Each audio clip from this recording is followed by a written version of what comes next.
Toon Bells.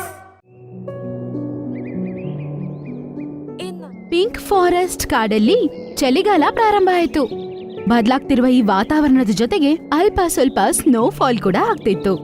ಸಾಯಂಕಾಲದವರೆಗೂ ಎಲ್ಲರೂ snow ಅಲ್ಲಿ ಎಂಜಾಯ್ ಮಾಡ್ತಿದ್ರು. ಆಮೇಲೆ ಅವ್ರವ್ರ ಮನೆಗಳಿಗೆ ಹೋಗಿ ಮಲ್ಕೊಂಡ್ಬಿಡ್ತಾರೆ. ಆಮೇಲೆ ಮಾರನೇ ದಿನ ಅವರು ಎದ್ದು ನೋಡ್ತಾರೆ. ಅವ್ರಿಗೆ ಏನೋ ಸ್ವಲ್ಪ ವಿಚಿತ್ರ ಅನ್ಸತ್ತೆ. ಅಯ್ಯೋ ದೇವ್ರೆ, ಏನಾಯ್ತಿದು? ಒಂದೇ ರಾತ್ರಿಗೆ ನನ್ನ ಮರ ಇಷ್ಟು ಮೋಸವಾಗ್ಬಿಟ್ಟಿದೆ. ಈ ಮರದಲ್ಲಿ ಎಲೆಗಳೆಲ್ಲ ಉದುರೋಗ್ತಿದಾವೆ. ಇಲ್ಲಿ ಒಂದು ಎಲೆ ಕೂಡ ಕಾಣಿಸ್ಕೊತಿಲ್ಲ. ಅದೇ ಸಮಯದಲ್ಲಿ ಪಕ್ಕದಲ್ಲಿದ್ದ ಪಾರಿವಾಳ ಹೀಗಂತ ಹೇಳುತ್ತೆ. ಅಯ್ಯಪ್ಪ, ನನ್ನ ಮರ ಅಂತೂ ಖಾಲಿ ಆಗೋಗಿದೆ. ನನ್ನ ಗೂಡಲ್ಲಿ ಮಂಜಿದೆ. ಆಮೇಲೆ ಅವ್ರು ಎಲ್ಲಾ ಕಡೆ ಸುತ್ತಾಡ್ಕೊಂಡ್ ಬರ್ತಾರೆ. ನೋಡಿದ್ರೆ ಎಲ್ಲಾ ಮರದಲ್ಲಿ ಎಲೆಗಳು ಕೆಳಗಡೆ ಬಿದ್ದಿರ್ತವೆ. ಅದು ಮಾತ್ರ ಅಲ್ಲದೆ ಎಲ್ಲಾ ಜಂತುಗಳು ಕೂಡ ತುಂಬಾ ಬೇಜಾರಾಗಿರ್ತವೆ.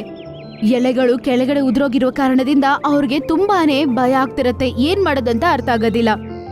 ಎಲ್ಲಾರು ಒಂದು ಕಡೆ ಕೂಡಿ ಇದ್ರ ಬಗ್ಗೆ ಮಾತಾಡಕ್ಕೆ ಶುರು ಮಾಡ್ತಾರೆ.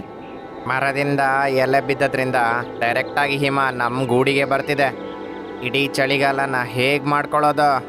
ಏನ್ ಮಾಡೋದು? ಈ ಚಳಿಗಾಲದಲ್ಲಿ ಎಲೆಗಳು ಉದುರಿ ಹೋಗೋದು ನಿಜವಾಗ್ಲೂ ತುಂಬಾ ಕಷ್ಟಕರವಾದ ವಿಷಯ. ಆಗ ಅವರು ನೋಡ್ತಾರೆ, ನದಿ ನೀರಲ್ಲಿ ಏನೋ ಒಂದು ಹೊಡ್ಕೊಂಡ್ ಬರ್ತಿರುತ್ತೆ. ಅದೇನದು? ಎಲ್ಲರೂ ನದಿಯ ದಡದ ಬಳಿ ಹೋಗ್ತಾರೆ. ಮತ್ತೆ ಅವ್ರು ನೋಡ್ತಾರೆ, ಅದೊಂದು ಗೂಡು. ಆಮೇಲೆ ಅದರಲ್ಲಿ ಒಂದು ಸುಂದರವಾದ ಮೇನ ಮಲ್ಕೊಂಡ್ ನಿದ್ದೆ ಮಾಡ್ತಿತ್ತು. ಮೋಂಟು ಕೋತಿ ಆ ಗೂಡನ್ನು ಎತ್ಕೊಂಡ್ ಬಂದು ಕೆಳಗಡೆ ಇಡುತ್ತೆ. ಮತ್ತೆ ಎಲ್ಲರೂ ಅದನ್ನ ನೋಡ್ತಾರೆ.